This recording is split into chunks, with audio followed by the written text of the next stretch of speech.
Oh,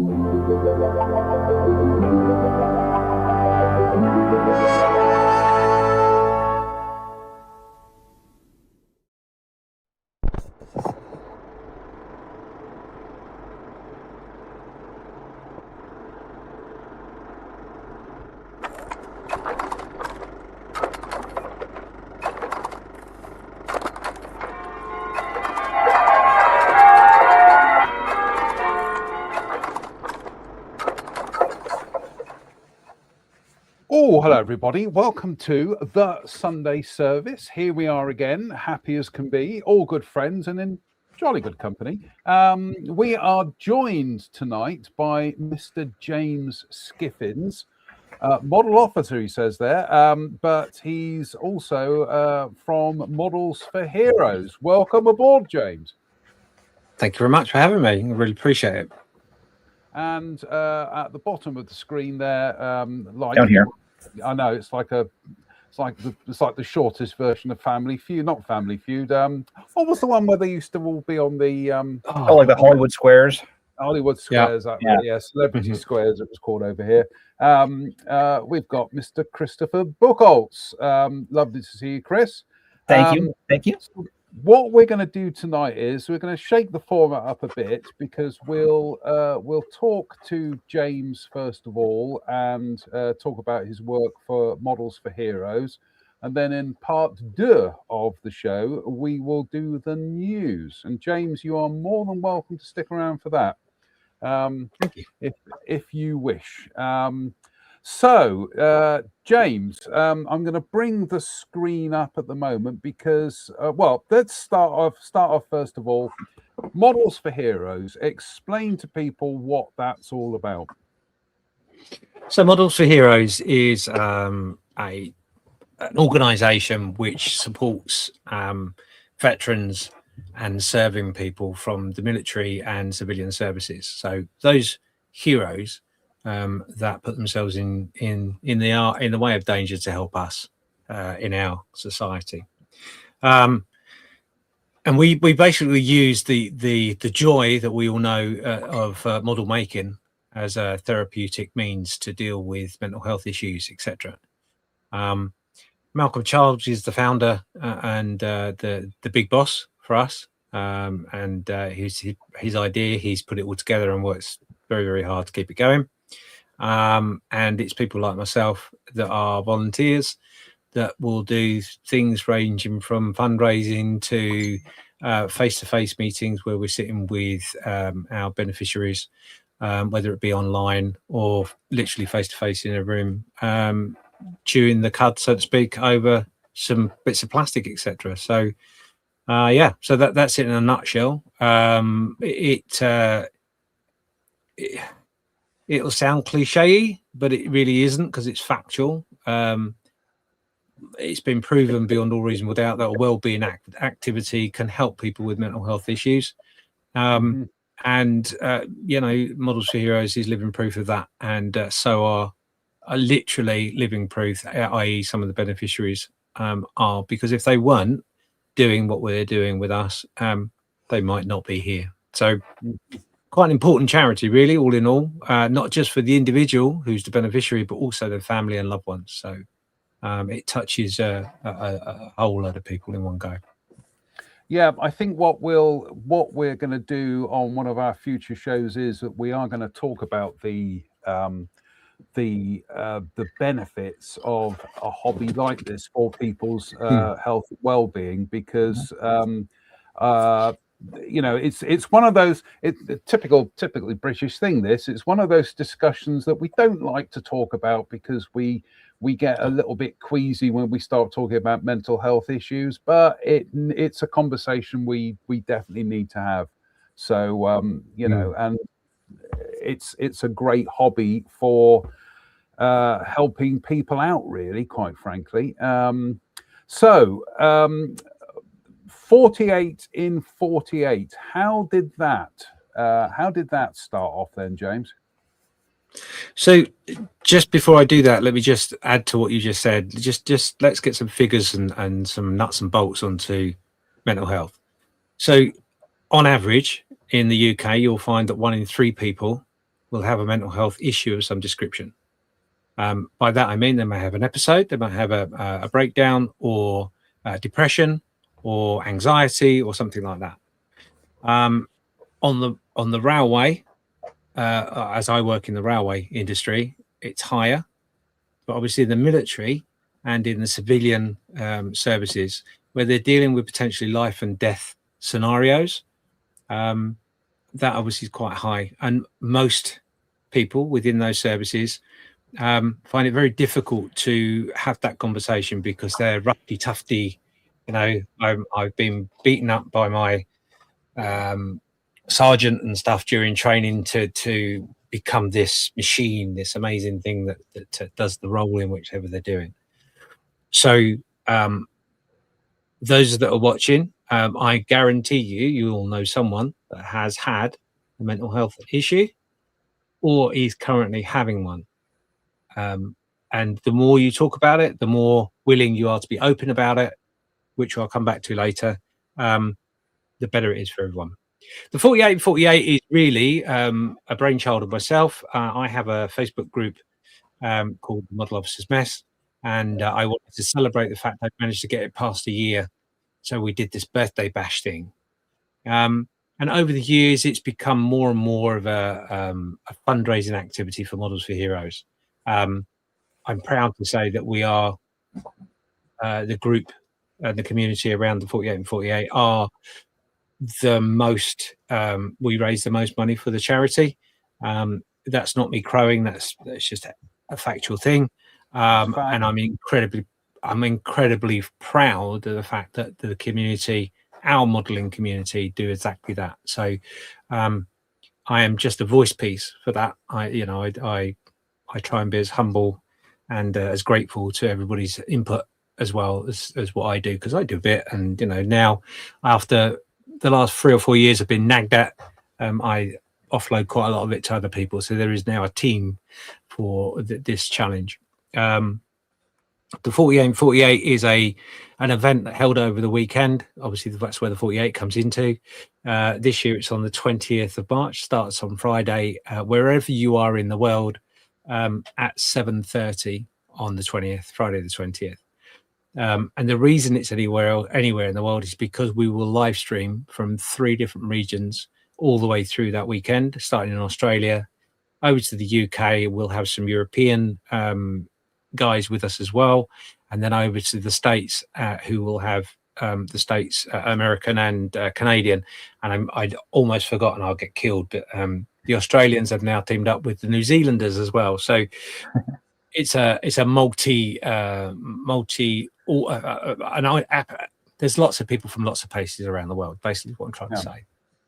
Yeah, no, absolutely. We're just going through your website here. And as you just said, the origin of 48 and 48, the event started as a birthday challenge and has since evolved into a cherished tradition in the scale modeling community, with the spirit of friendly competition and the heart of a fundraiser. The 48 and 48 challenge encourages modelers of all skill levels to join forces for a greater purpose. The initiative reflects the passion, creativity, and resilience of the modeling community, embodying the therapeutic benefits of this beloved hobby. And oh my goodness me, we honestly, folks, we cannot underplay the therapeutic benefits of sticking bits of plastic together, as you have no doubt seen, James. Yeah, firsthand. Well, not only firsthand, I've seen it as a volunteer, but I've experienced it firsthand as a model maker with mental health issues. I suffer from anxiety and depression, have done for many, many years, gone undiagnosed for many years on top of that. And the joy I have of being a volunteer is the fact that it gives me therapy, but more importantly, I can understand where some of the beneficiaries are coming from, because it's things in which I suffer with myself.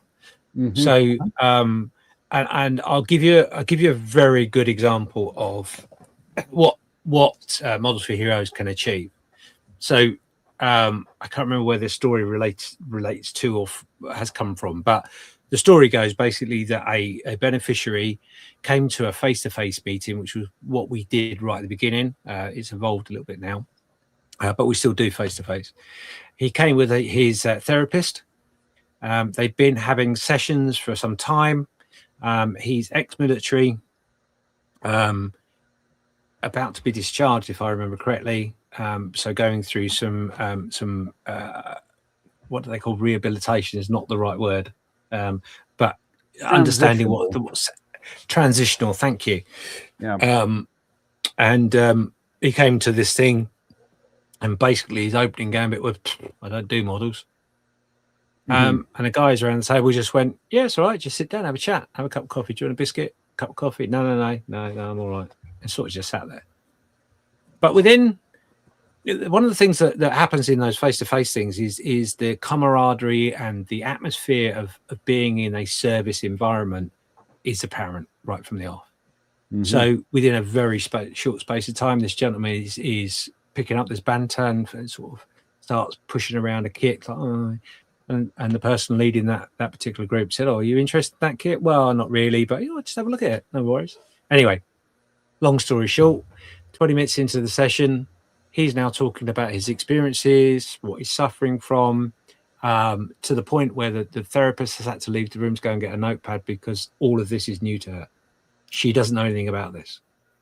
So she's now making notes from that interaction that she can then use in therapy going forward. It's a rare case in respect to the therapist being with them, etc. But that is generally what happens all the time in these sort of sessions, face to face on the internet and face to face in a room. You'd be amazed how quickly people fall back into that really comfortable space of banter and military banter as well, which is a very different level of banter, I must say. And same if you look at the sense of humor, the dark sense of humor that a lot of service people have. Yes. I used to work in the ambulance service for a very short period of time, not frontline, but I've been in a room with ambulance and fire guys, and their humor's a different level. So to be able to relate to that and understand and to push a bit of plastic around, glue some things together, and have a bit of a giggle. And then see the benefits that gives that person is fantastic. So, what do you think it is about boxes of plastic? What do you think it is about it that seems to kind of unlock people to a certain extent? Because I've heard similar stories of people who've turned up to these events and they've been very kind of, not a case of non-communicative, but they've been quite closed. Closed and reserved and shut off. And there's something about the moment they're given something to do and the moment they start messing around with, small bits of plastic and sanding and gluing them, it just seems to do something. And you've had more experience of this than I have. What do you think it is, James, that seems to have this kind of it seems to have this effect on people? I think it's really simple, actually. We all do it without realizing. So the reason this works so well is the well-being activity. It's an activity where your brain shuts out, intentionally or not, everything that's gone on during the day, the stresses of life.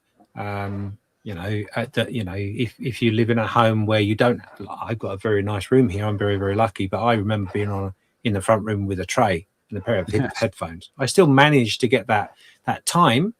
But as soon as you start concentrating on something, all the rest of the things sort of, they're there, but they just melt away a little bit, Yeah. And I think that's the goal with it, realistically. With the well-being exercise, you've then got to concentrate on something. And what's really, really good about model making or making a book nook or any of those sort of things is you're constructing something. You're being constructive with what you're doing. And I think that's the key, is the fact that you are effectively manifesting your stress into something that's creative and a physical being, and positive. Because Yeah.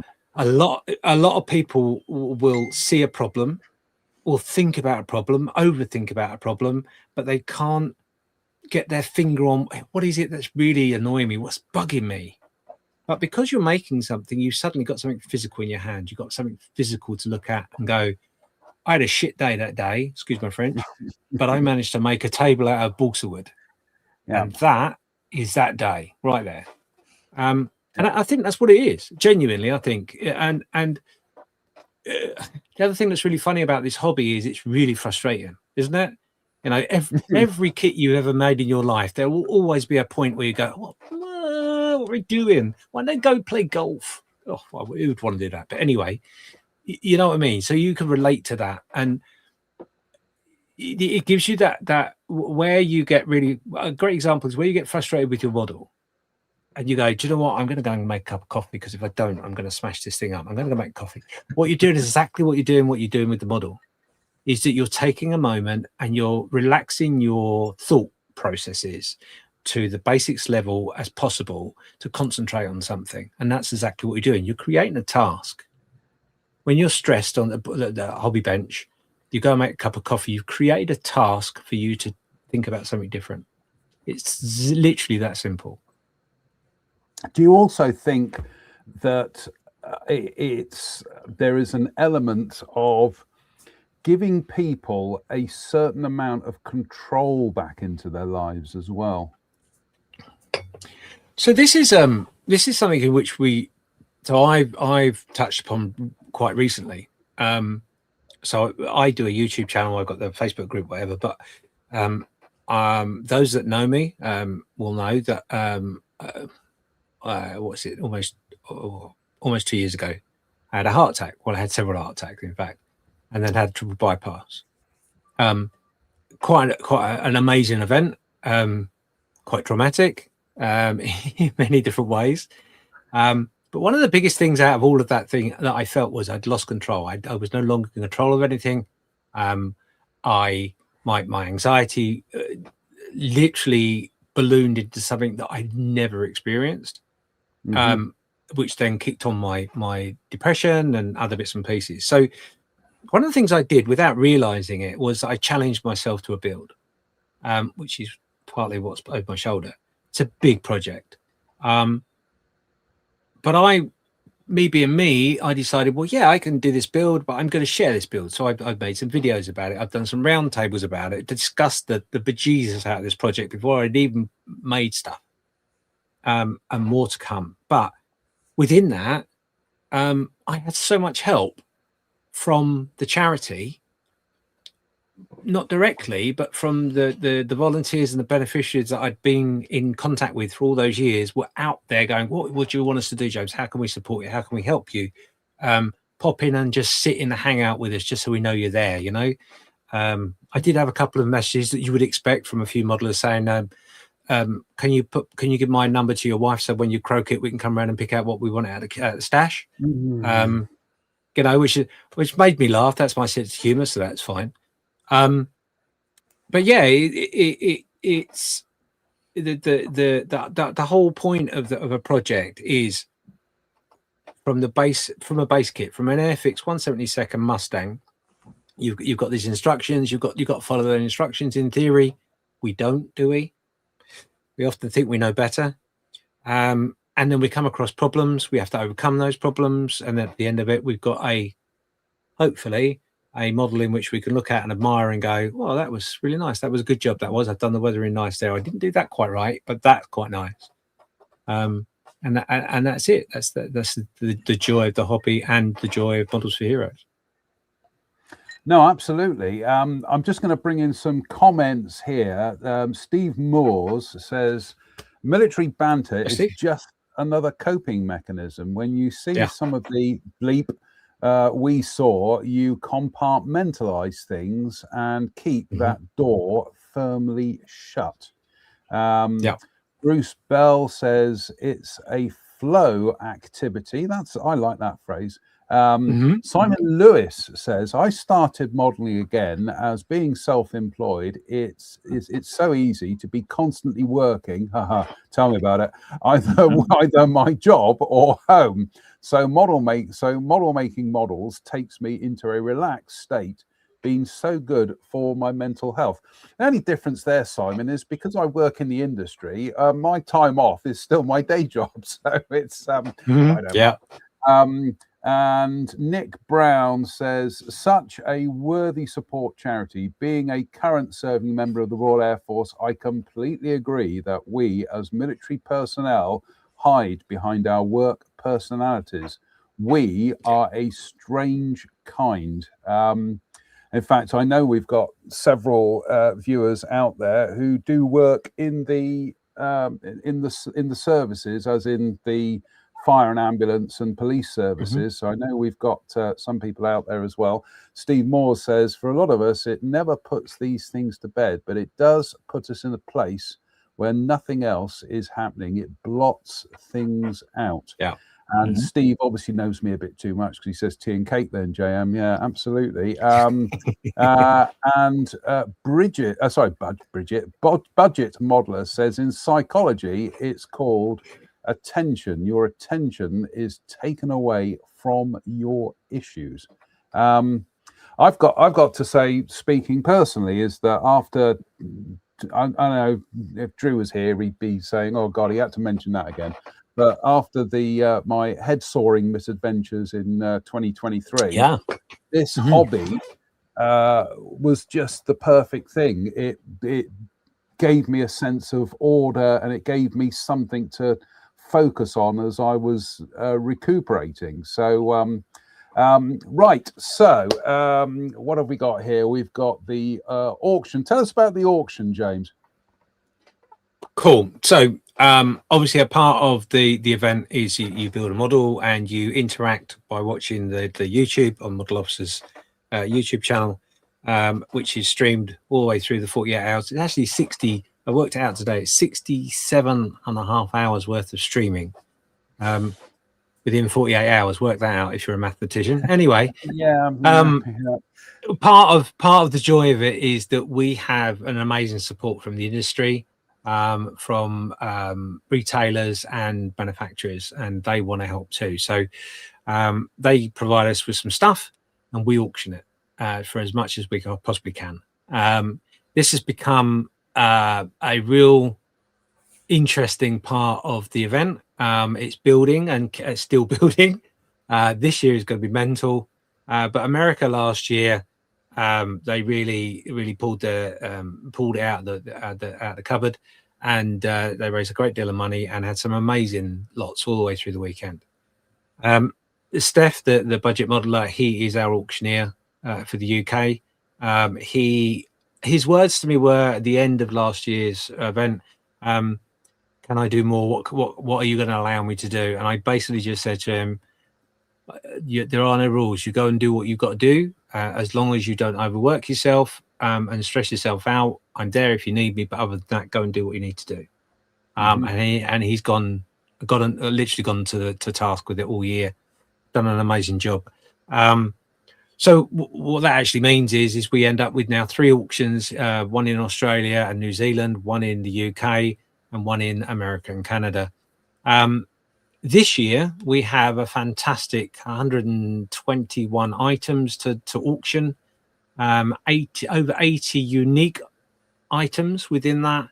And there'll be a couple of bundles within that, 92 lots, I think, off the top of my head. And they're going to be 3 auctions, one on Friday, one on Saturday, one on Sunday. I've put the list up on the website, which is 48-48.org. That will be what we do now. Is I'm just going to put a list up. This is what every company has contributed, but I'm not going to tell you when they're going to be auctioned. I'm not going to tell you what lot number they are. You have to tune in and find out for yourself. And certainly with the UK this year, we will have stints, which are auction stints, which will generally be around peak time, peak flow of the live stream. But I have to tell you and warn you now that we've got so much stuff that there will be a case of Steph will just out of the blue go, we're going to auction this, you've got 2 minutes. and we'll bang them out that way as well. So it's not all within a structure. So the idea of that is to try and ensure that everybody gets an equal opportunity to bid on something. Obviously, I'm there to make as much money as I can, but I don't want anybody to put themselves into debt or give themselves any problems, because that defeats the object of it. But there are some amazing lots, I have to tell you, really, really are.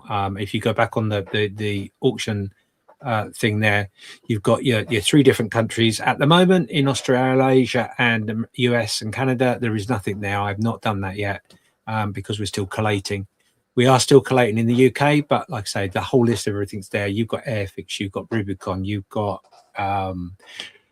3D, Gizmo 3D, you've got EBMA, you've got Revell. They're all there. Some of them have been with us for a few years, and some of them are new this year. And some of the new guys that have turned up on the block, they've knocked it out of the park straight away with, for example, one particular kit, which is AirScale, I think, off the top of my head. That's going to be the second off the production line. That's guaranteed, and you get a certificate with it as well, and it's a phenomenal kit. Go. So, yeah, there we go. And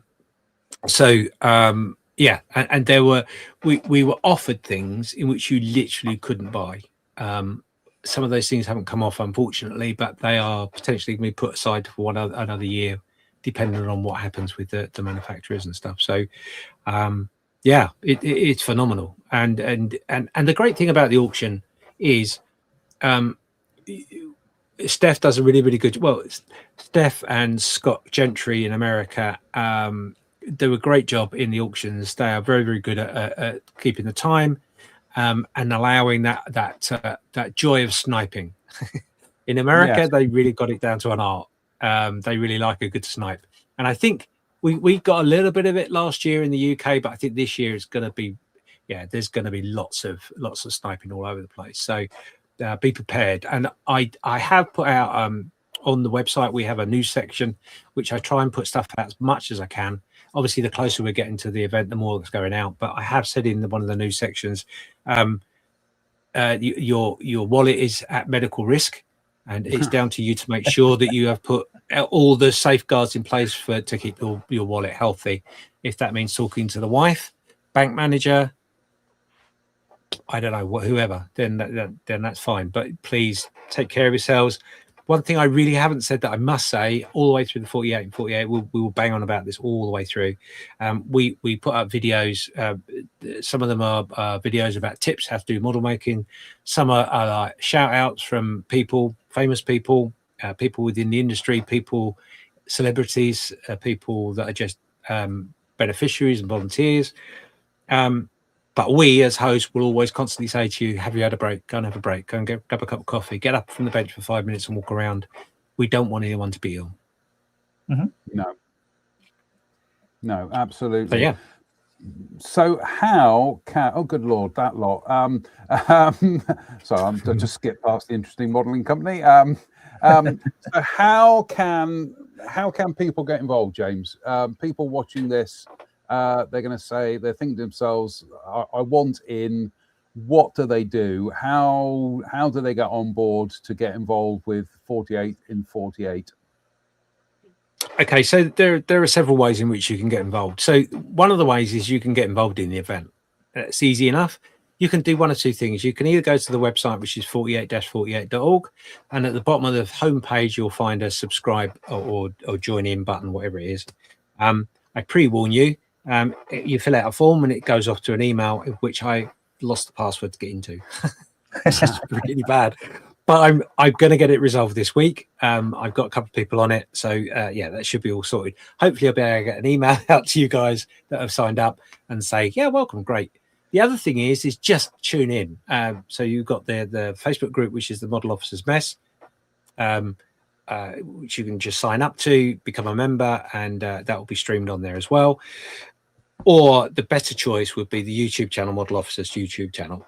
And the reason I say that is because normally what we do is we do a 4-hour stint and then close down for half an hour, start again. This year might be a little bit different. in the format in which we do. We're going to try something a little bit different. The hosts don't know that yet. It's something I decided literally about 5.5 hours ago, and I'm still working it out. And those that know me know that the timetable is always the crucial mind melt for me. But yeah, tune on to the YouTube channel. The best thing is if you can join the Facebook group. The reason for that is I encourage everybody that gets involved to make an album, to say this is what I'm going to make, and put progress pictures in as you go along. And then what I do at the end of the 48 and 48 is I put a reveal album up, and all I ask is you put 1 or 2 pictures, 2 maximum, of where you got to. So like I said right at the beginning, the only stipulation is it's got to be a new kit. Once you've opened your kit and you started building, if you glue 2 pieces together and then get called away to do, I don't know, shopping or whatever, and that's all you do, take a picture of it. That's what you did. Great. Thank you for tuning in. Thanks for being a part of it. You can then also go onto the Discord group, which is Friends for Models for Heroes, which is on there. Thank you. I'd forgotten there was a social thing on the website. So yeah, you can sign up to the Facebook group, or you can go onto the Discord group. Now the Discord group will run a live hangout throughout the UK's time of sensible time, as a hangout group. So you can go and hang out and physically talk to people and build something along at the same time. On the website, if you go to the album section, you click on there, and we've got a wonderful little patch. That's our patch for last year, and they are the people that sent me a picture. Everybody that got involved that I got a name of is on that website and will be forever on that website as a participant. And if you didn't send me a picture last year and your name's in there, send it to me now, because I can still add it. But every year we'll have an album. Every year we'll have a special patch of which you can buy in the merch section. But you can see, but by looking at the album, what some people can achieve within 48 hours. Some of those kits are 48 scale. Some of them are scratch built. Some of them are a bigger scale. Some are smaller scale. It really depends on what's comfortable for you. The kit choice is crucial. Yeah, so you just have to really think about and hone in on what you think you can achieve. But 9 times out of 10, like I was saying before we come on air, 9 times out of 10 people overachieve and are left in a position where they feel they've got to make a base, they've got to make a diorama, because a simple base is not going to take long enough. It needs something more. So yeah, it is quite amazing what people can achieve. Absolutely. And like I say, I'm going to have a think about what I'm going to get involved, and I'm going to have a think about what I can contribute, because having been slightly stalled on this Hampden for the last few weeks, I do need to kind of get something out of my system, and in doing so, do it for a good cause as well. So and I'm hoping a lot of you out there watching are going to get involved as well. So because it will be good, to see what you're doing and to just share it and to report it, but more importantly, raise money for Models for Heroes. So and that's a really, really good segue, because also the other way in which you can get involved, if you're busy the weekend and can't be there for whatever reason, even if it's for literally a pop in and hi, how you doing, everybody? Keep going, everyone. You're doing really, really well. Make sure you take your breaks, and then that's it. That's the only interaction you do all weekend. That's great, and that's brilliant. Yep. Thank you very much for that. Or if you want to be a little bit more hands-on, there is a donate button on the webpage. You can donate right now. The Just Giving page is open. You can drop a donation straight away, and that would be the Minion side, or you can drop a PayPal payment, of which we will put into the Just Giving page at a later date. So all the money that goes through the PayPal account and the Just Giving goes to, well, all the PayPal money goes to Just Giving page, and the Just Giving will hand that money out to Models for Heroes. And one last thing I just want to say while we're talking about the money side of things. Last year we raised just over £16,000 for the charity, and I want to explain to you what that meant to them, what that achieved for them. So one of the biggest things that happened, biggest changes for Models for Heroes for that year, was they managed to move from a small unit to a much bigger unit, which doesn't sound like a lot, but it meant that the shipping containers they were using, they don't have anymore. So that's rent that they don't pay anymore. So that enabled them to have a much bigger premises in which they could process a lot more people, a lot more boxes. And basically what happens is when someone gets in contact, they will send a box out of stuff, and that will be model kits, glue, a craft knife, paints, brushes, clippers, cutting mat, everything you can think of that you might need is what gets sent out in that first box. And they achieved the highest amount of boxes to go out last year on the year before. And generally what we do when we raise this money is at the moment, I don't think we'll do it so much this year, but generally speaking, we double what we take every year in the fundraising, which is phenomenally crazy to get your head around. But I asked Malcolm before I come on here, what difference does it make to you? And I'll read it from my phone. He basically said, this year we have already had more referrals through veteran services than we did for the whole of last year. Wow. And that's amazing. Currently, they've got 48 people waiting for their referral boxes to go out. And it takes around about 6 weeks to process all the bits and pieces they've got to do. And then they send their boxes out. And they need money to send that box out all the time. And the ability of you dropping a £5 note into the Just Giving page, if you can spare it, please don't put yourself in debt to do so. That could potentially be a part of saving someone's life. A box costs around about £35 to £40 per box to send out. It's not a lot of money, really isn't. And that will send out kits to these people to help. The other way you can help, if you haven't got the money, that's fine. Please don't feel you're obliged or you must, because that's not what it's about. Talk about us. Tell your friends about us. Tell any veterans or anyone that's serving about us. Maybe they can use us. Maybe so they know someone that could use us. Word of mouth is everything. And a massive part of this weekend. It's not just about the money. It really isn't. It's about talking about it, having that conversation. And then lastly, we all have a big stash. You can go upstairs into your stash and go, do you know what? I'm never going to build that kit. Or I've got 3 of those. Do I need 3? I don't think so. As long as you've not started them in any way, pop them in a big cardboard box and send them to Models for Heroes. You can go to their website. It's modelsforheroes.org, and you can press the donate button. And on there, they will have an address where you can send your models to that you don't want. The last thing you can do, if you're an Airfix lover, which we all love a bit of Airfix, don't we? You could do 2 things this year. Firstly, you could cut all your points off your boxes, pop them in an envelope and send them to Malcolm, because Dale at Airfix does an amazing swap for those air miles. Or if you fancy it, jump over to the website right now, today. Well, not right now because you're watching this. Don't go anywhere. Where are you going? Stay. Put it on the website. Go on there and pick up the bundle for the 48 and 48, which is 3 kits for £48. You're saving a way load of money, and you get 3 brilliant kits. So there's lots of ways in which you can help. No, absolutely. I'm just going to jump over to the Models for Heroes website. Bear with, folks, which is one of our stock sayings on the show.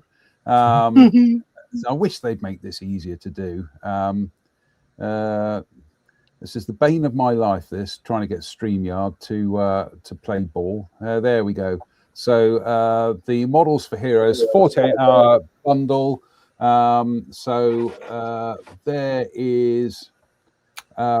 are your choices. I got to say that.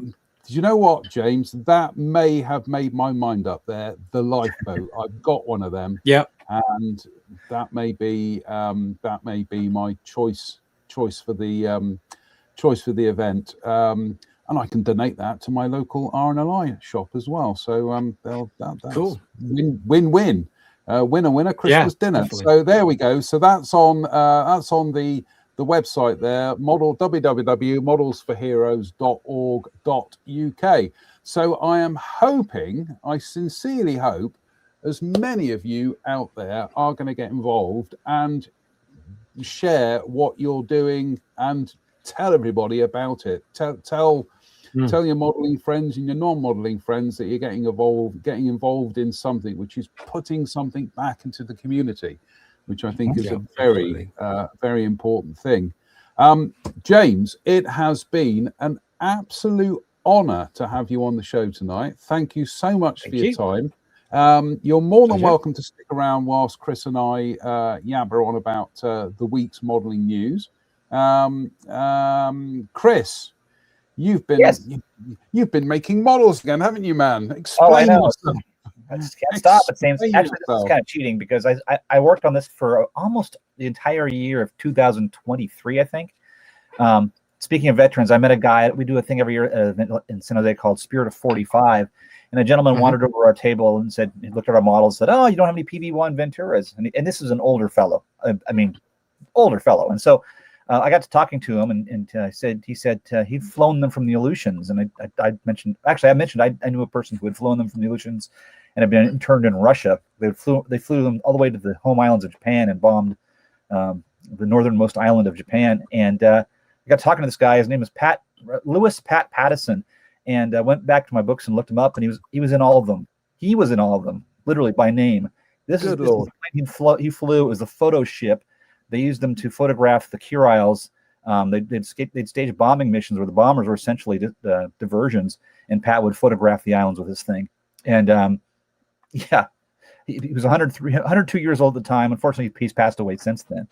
But this is the Academy 72nd scale kit with a lot of extra stuff stuck on it.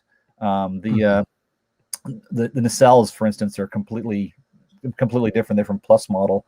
I scratch built the interior, and I've done a bunch of other stuff, and I got a lot of help from people like Steve Monroe and Roy Sutherland and Ernie G and my late friend Mike McMurtry, as far as the markings are concerned, and a guy named Boris Ilchenko who knew Pat because Boris grew up in Kamchatka and was fascinated by all the airplanes that had ended up there from the United States side. So he did the artwork, you can see between the 919 and the national insignia. I shrank that down a great deal, made a decal out of it.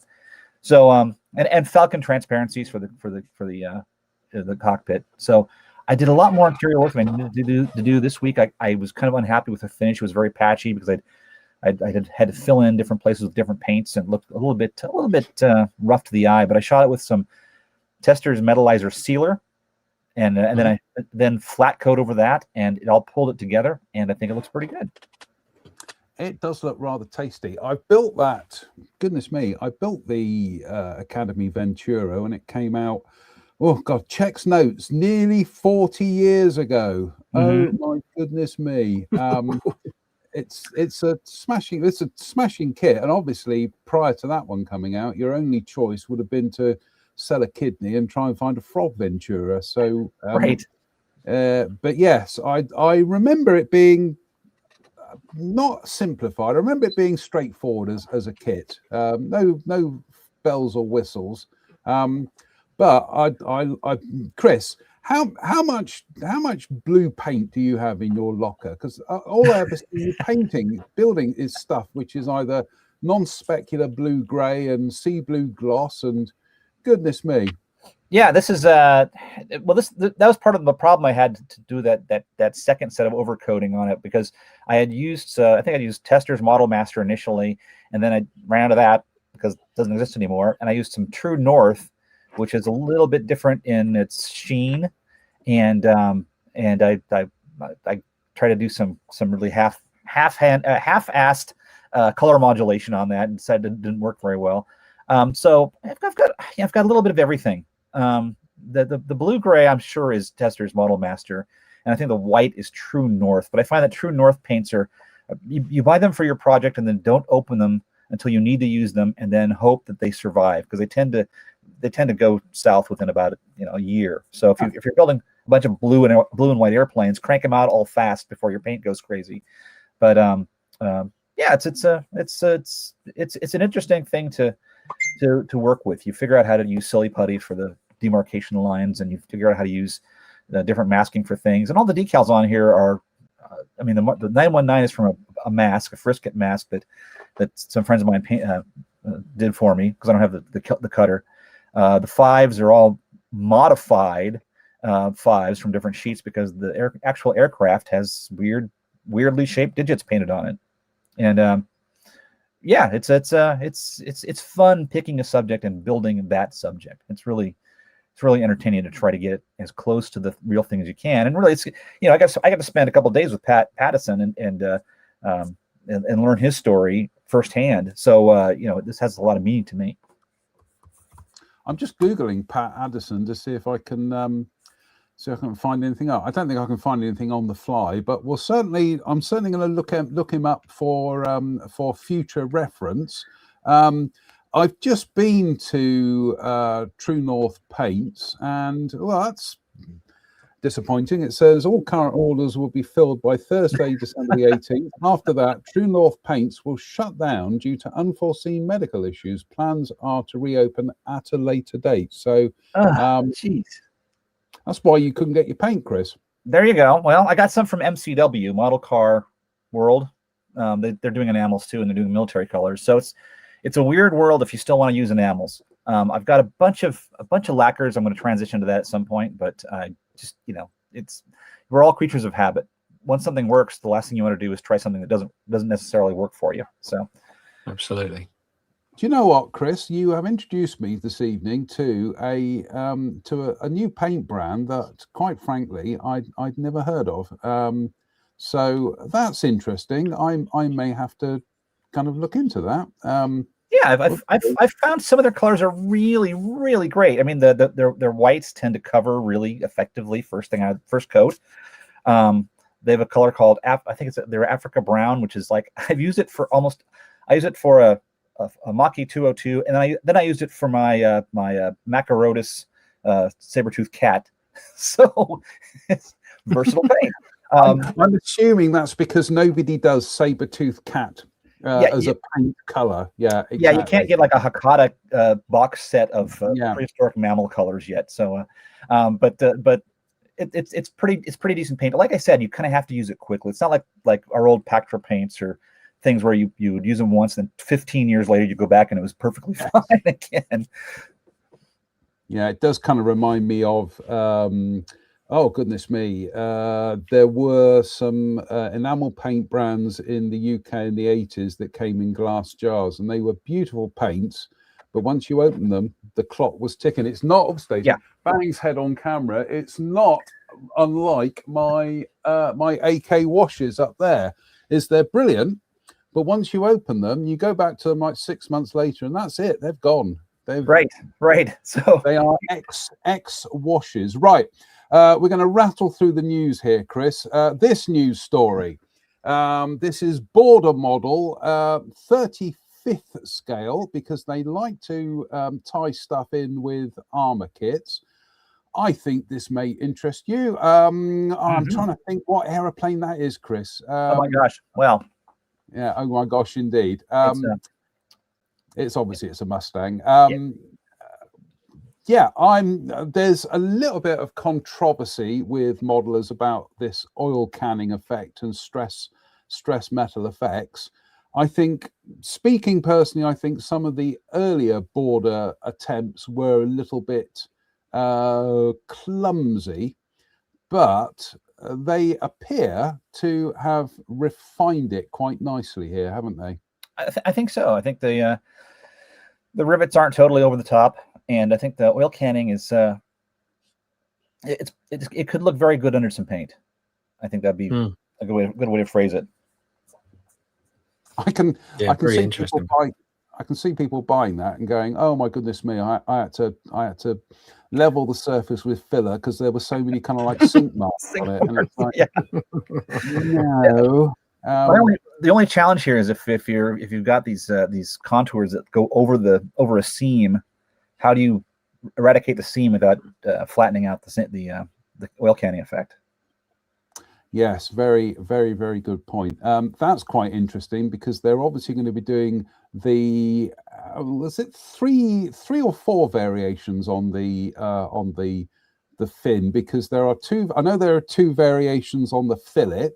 And obviously there are the non-filleted ones as well. So I think there are three variations on the P51D, aren't there?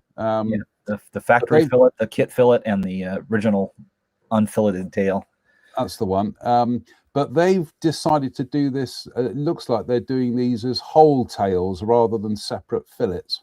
Yeah, it's probably the best way to do it. Otherwise, you've got some unrealistically large overlaps on the fuselage where the fillet attaches. Mm-hmm. And we've got a shot of the wing here. Yes, I think some people are going to. Well, let's put it this way. If you don't like the surface detail and you think it should be kind of like filled and painted smooth, then that's what we call modeling, folks. It's nothing to stop you from recreating what they did originally. So that's right. Because it's quite interesting, because we were talking about the Armour Hobby P51D the other week, and that they've gone for a completely smooth wing on that kit. Right. I mean, in this case, it's not such a bad deal, because I know there's some people who don't want to have the ammunition trays open. So if that's the case, you can take care of all of your filling and sanding at one time, and it makes perfect sense. That, I think, is the display stand, and that's rather neat. I like the way they've kind of done a drop tank there as part of it. That's the inside of the wing as well. And then we've got an engine, which looks rather natty. Yeah.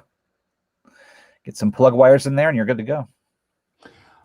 I think my only reservation is, whoops daisy, my only reservation is that it's 35th. I know people want to have aeroplanes to match their armor kits, but I'm such a boring traditionalist that I prefer 32nd scale. But yeah, I hear you, Jonathan. I mean, the one nice thing for Border is that Mustangs sell like crazy. So there's gonna be people buying it who really do not care about scale. They just want a big Mustang. Yeah.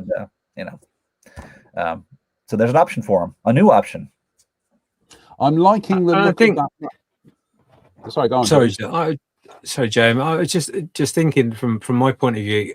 I think the market, it needs a little bit of 135th because the to have that to go with your kits and stuff. I mean, obviously, as a fighter, it's not going to be that enormous.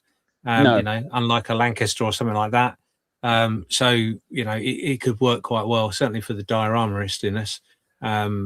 So yeah, I think the market can absorb that quite easily, and I think a small fighter, a Mustang definitely he'll just roll off the shelves all day long because it's just one. It's it's like a Spitfire. It's like a Messerschmitt. They just can. I wouldn't say license to print money, but it will certainly make money. And that'll allow them to some other bits and pieces, which might not be quite as popular. Like an Akaki carrier deck and God knows what else. I think this is the conversation we've had on this show so many times, is that when people go, oh no, not another Mustang. Yeah, but the Mustangs pay for the slightly more esoteric bits and pieces. I mean, we can take an example, is Qatari, who we were talking about last week. They've been doing Spitfires and Hurricanes and 109s. Now what's the latest thing they've dropped on us? A 32nd scale bolt and pull Defiant. Oh yes, please. I'm signing up for that. Right, Litaki, 72nd scale. We've got an update to their MB 72nd scale MB339, which, to be honest with you, is a subject matter that is long overdue. The one thing they are asking is, they say, as you all know, our models come with high quality decals from the Ukrainian printing house Decograph. We need your help. We need information about the technical inscriptions for decals for the MB339 model. Our email for communication is info@litaki.com.ua. Now, I was going through my folders and stuff here today because I was hoping that I had somewhere in my reference library a set of APs for the MB339. Not a Robbie sausage, unfortunately, but I think I might be able to point them in the direction. But yeah, this is just. I've got their Oriel, which is a fabulous little kit. This, I know James just said about license to print money. Honestly, with this family of aircraft, so many color schemes, it will run and run and run. And it's also a fabulous looking aeroplane as well. So, and this is the other thing that Lataki are doing is they're planning to release some 3D printed US Air Force ordnance. And this one, as you can see, is the B-61 thermonuclear gravity bomb. All it needs is Slim Pickens sat on it, waving his cowboy hat. And this universal set includes 4 bombs, which enough to be as a full load for a B-58. Bomb was also carried on the B-1, B-2, B-52, and F-111, F-100 Super Sabre, F-104 Starfighter, F-105 Thundersheep, F-4, A-4, F-15, A-6, A-7. Oh goodness me, and any more? Yeah, quite a few. It could be carried by the Panavia Tornado and Dutch and Belgian F-16s. Let's hope they don't carry them. But yeah, exactly. But yeah, that's pretty good stuff from Lataki there. But yeah, that MB 339. Oh, sign me up for that. Fabulous stuff. One of those B-61s here in Alameda on the USS Hornet. It's not a live one, quite obviously. It's an atomic shape. Oh, that's disappointing, Chris. It's not a live one. Yeah, when things get really rough here in Alameda, you never know what you want. Push the reset button and start from scratch. No, that's a universal shape. That's been. I remember one of my cousins was an air policeman, and they used to play practical jokes on the new airmen by dropping one of those out of the bomb bay of an aircraft, an inert one, and then all the air policemen would run away really fast, and leaving the new airman there scared out of his wits. So you say Alameda, isn't that where the nuclear vessels are kept? Yeah, that's basically what everybody I mentioned Alameda 2 says. Yes, because I know everyone I know is in. I'm sorry. It's one of my favorite films, though. Right, next. We have here an absolutely oops, Daisy, wrong one.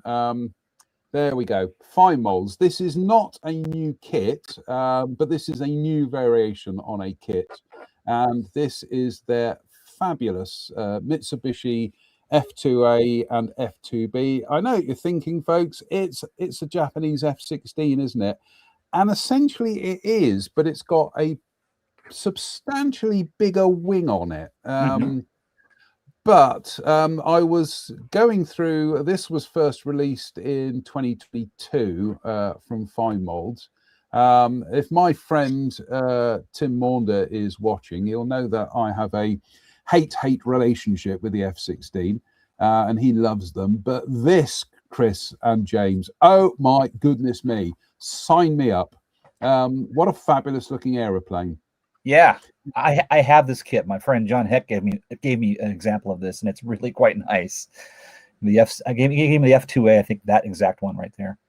Yeah, you can see from that photograph there, that wing is a little bit bigger, and it's also tapered at the rear, whereas I think the standard F-16 it's parallel.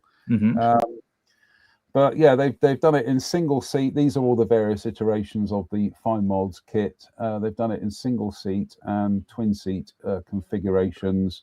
There's something about that blue camouflage. It just looks fabulous, doesn't it? I'm gonna have to get one of these. Very neat airplane. It's a sexy jet, definitely. Yeah. Talking of sexy aeroplanes, right.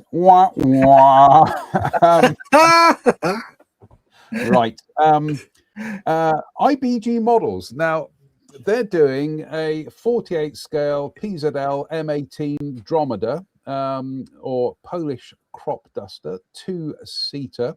This apparently will be on sale in a week, and this was this news was released about a week ago, so it might be on sale now. Yeah, I think when it comes to good looks, this is going to be quite a long way down the list here. But I'm going to say it. What a fabulous looking aeroplane! I'm going to disagree with you. I think that's quite a sexy beast.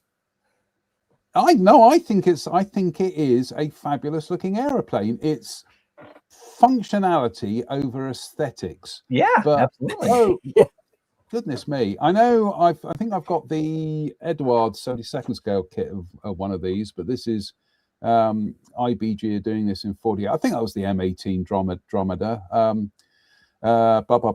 But yeah, it's just see that talk about chalk and cheese is that I could quite happily build one of those Mitsubishi F2s and this side by side and talk about, you know, complete opposites. But yeah, oh yeah, that's got well-being written all over it. That kit, 100%. It's got weathering written all over it as well. That's what I mean. You're going to get lost in a story. Whatever you do with that kit, you're going to get lost in a story. Let's be honest. Yeah, that's a fantastic expression, James. I'm stealing that one. Welcome. Lost in a story. Goodness me. Yeah, I can't see anybody else doing one of these. So if you want a Dromedar, then yeah. But this. Do you know what? This hobby doesn't fail to amaze me. I know we say this every week that there'll be something that comes along and it's like, oh, that's now my new favorite thing that I need to go out and buy and build. But there we go. That's my new favorite thing I need to go out and buy and build. There's been like a little crop duster renaissance. There's that Eduard thing they put out a few years ago, that Eastern European thing. I can't remember the name off the top of my head. No. There's also I think KP did a Piper Pawnee, which is a crop duster. And for years and years, those things, nobody would touch those with a 10-foot pole, because the thinking was always people only want to buy the pointy, fast things. They don't want to buy these big wing things that fly around at low altitude at 100 miles an hour. Even though we see them every day if we live in an agricultural area like we do in California. My era, the Eduard kit was actually the Z37A.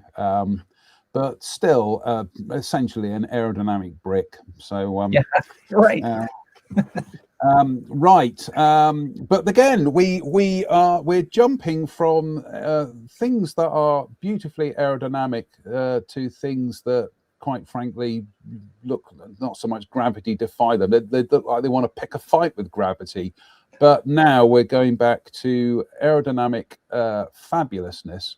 And this is from a company called Xinshi. And this is 144th scale, and it's the JXDS Chinese 6th generation stealth fighter. Now there appear to be several iterations of Chinese stealth fighters out there at the moment, including some with a cranked wing, some with a great big kind of, big fat wing. This, oops daisy, he hasn't got his picture set up properly. This appears to be this one. I'll tell you, I'm just going to go back and reset that one. That was the vertical launch version. Yeah, it was. Yeah, that was the Thunderbirds edition. That was. Does it have a stand coming out of the back to hold it up, like in the vertical position? That'd be quite cool. Fits into the exhaust. It's quite sexy though. I've not seen any of those. So yeah, that's quite interesting. Right, let's try this again. Right, here we go. Right, one more run up at this, and yeah, there are several different kind of iterations of these Chinese stealth fighters at the moment. I think if you just Google Chinese stealth fighter, it's an education. It really is. Yeah, and they're testing so many different designs at the moment. So right, let's try and get this one right this time. Bum, ba-dum, bum, bum, bum, bum. Oh no, I've exceeded the amount of. There we go. There we go. So Zinshi. No, he's got the one upside down. There we go. There we are. Yeah. That's the aeroplane. It looks like there's something missing from it. We're so used to seeing aircraft with vertical fins. You look at that and you think, they've left something off of it, or somebody's photoshopped something off that picture. But that apparently is the aeroplane. It looks like very many of the models my mom let my nephew play with. It looks like so many models that my mum kind of dusted when I was at school. And yes, I got rid of all those nasty little cobwebs on your biplane. It's like, oh no. Yeah. Yeah, there's only one wing. Yeah. But yeah, here we go. So this, like I say, this is Zinshi, 144 scale. I do love the look of it in plan view. I'm not sure I like the look of it in side view, but yeah. I don't know. I think that's quite an interesting shape, isn't it? I mean, I can see three different parts. I can see someone basically going, I got some bits left over. What can I make of it? And that is what he come up with. Because the engines look like they don't belong on it. The front looks like it's taken off another aircraft, and the wings are just like, well, they were just around. We'll put them on there. They'll be right. But it's interesting. Yeah, and that was 144th. 144 scale. Yeah. So Okay. I know Trumpeter are doing one of the Chinese stealth fighters this year. I'm hoping they get around to doing this one. I'm sure they will. I think what's happening at the moment, I think it may be kind of like a bit of a kind of fly off between different designs at the moment, a bit like the YF-23 and the YF-22 all those years ago. So so I'm just trying to see if I can queue up the video for the last bit. Yeah, we've got the video right. And finally, let's get us back on the screen, right? And finally, I am definitely in the market for this next kit. This is possibly my kit of the year, right? Ooh.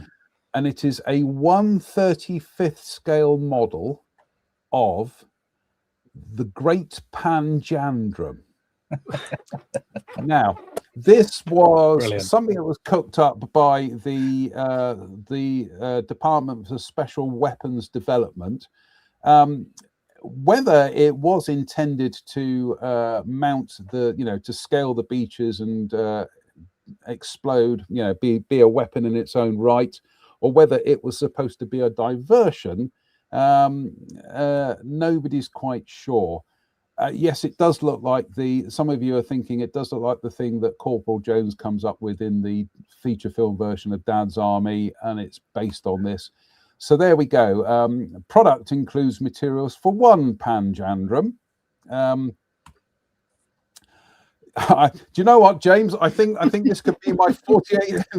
Yeah, I was just thinking the same thing. It's just like, do you know what I was saying earlier, where someone chooses a kit and goes, well, I seem to have finished it already, and I'm gonna have to make a base. that's got the Dutch written all over it. Honestly, unfortunately, this won't be available until June, so I might miss the deadline next year. But when I saw this, I thought, oh gosh, this has got to be a 3D printed model or something. No, it's injection molded. And not only is injection molded, it's beautifully injection molded. So, and they tested these in this location in the Southwest. And in fact, we are going to run some VT from the BBC show The Secret War. There was the giant Panjandrum.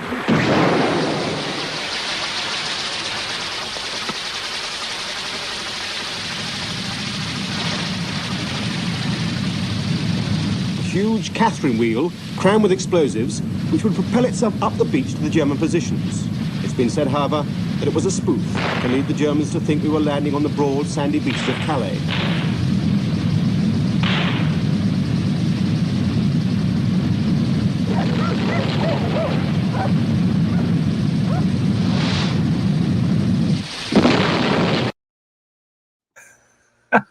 Yeah, that looks safe. Yes, easy to direct. I'll do it. Yeah. Mhm. Yeah, there you go, Chris. Only the British could come up with something like that. It's just, but I'm in the market for one of them. Like I say, they tested them on the beaches around here. In fact, I think in that footage there, I do declare that was Westwood Ho down in Devon. But they did test them. I think they tested them at Breen as well, which is literally just down the road from me. But yeah, right, there we go. We've come to the end of the show. Right. Any other business? Well, I've already picked out my subject for the 48 build. I found a photograph of a Jeep on an aircraft carrier towing a TBM Avenger, and that seems like a really great subject for this build. It's So you're just going to do the Jeep. You're not actually going just to do the the. Jeep, not the Avenger. It's one at a time, and then I can make a nice base for it. James, I can make a nice carrier base with a tow bar and everything, and that would work perfectly. Because the Jeep's got no Pioneer tools or none of the other. I've built Jeeps before, and it's like, oh god, put in a little. Yeah, that thing. There you go. It's not even the modified 3-wheeler. It's the straight up. We got this Jeep from the same assembly lines, and I actually met a guy who's got a Navy Jeep last August. The underside of the vehicle is olive drab. It's literally off the Army assembly line, and then they painted it gray over the top with overspray and everything else. So yeah, that sounds like a great subject. No, I go with that. Look how beautifully smooth those prop blades are on that Avenger. Lovely. I think the photos, the colorization helped out a lot here. I think. Yeah. James, any other business? No. Obviously the 48 and 48 is all my focus at the moment. Apart from what's behind me, I alluded to it earlier in the fact that I'm doing what's called a recovery build, or I named it a recovery build. So when I was just before I went into the operating theatre, I was talking to the surgeon, and explained to him that I was sitting there drawing, and he said, "What are you doing?" I said, "I'm planning a diorama, and it's a 1/35th cross section of the Akagi, and it comes in a model from Border. Lovely. Unfortunately, I decided to do 2 hangar decks underneath it as well. So yeah." So there's only about 120 crewmen and other numerous stuff. So yeah, if you want to know a little bit more about that, go on to Model Officer YouTube channel. But the reason I bring it up, there is, although giving myself a bit of a promotion, but for example, this is one of the sections that I'm scratch building. And what I will be doing is during the 48 and 48 is I will be doing scratch building components for the diorama. So they literally will be nothing but plastic. So yeah, that's just my news really. I'm sure, James, you've got this book, The Shattered Sword by John Parshall. You're the second person to mention it. No, I haven't. The only book I've got on the subject is this one here, which is the 3D very useful, drawings of it, and it's very, very good. I mean, there's some things on it that are blatantly wrong, but yeah, it's really, really good. But the joy for me, I am a builder of subjects that likes to have a bit of freedom, and there's not a lot of material out there to tell me exactly how I should be doing it. So I've got a bit of license, so that's helpful. But yeah, it's all good. It's well, that's the first section just there. It's a meter square section. Well, the camera's not following there. Don't follow me, follow that. Yeah, it's a meter square base, and it'll be about a meter high when it's finished as well. So there you go. Yeah, that's really cool. On that note, I can't add anything to that. On that note, I want to say a big thank you to James Skiffins for joining us tonight and telling us about all the fabulous work that Models for Heroes are doing. A big thank you to Chris for joining us as well, and to all of you watching. God bless you. Thank you for giving up an hour and 20 minutes of your lives this evening. Do appreciate that. Fingers crossed, we'll be back next week, and next week we're hoping to have checks his notes to make sure he gets the name right. Next week, we are hoping to have Will Packard of DBMK on. And they're looking at launching their Sea Fury kit soon. So that's exciting stuff. And then hopefully the week after that, I'm hoping to do another car service with Mr. Ian Hartup. But don't tell him, because that's our little secret. Don't let him know. So until the next time, as ever, thank you so much for watching. We truly do appreciate it. Get involved with the 48 in 48. That looks like that should be excellent fun. And we'll see you, we'll hopefully see you in a week's time. So until then, everybody, have fun, take care, see you soon. Bye-bye, everybody. Bye-bye. Bye.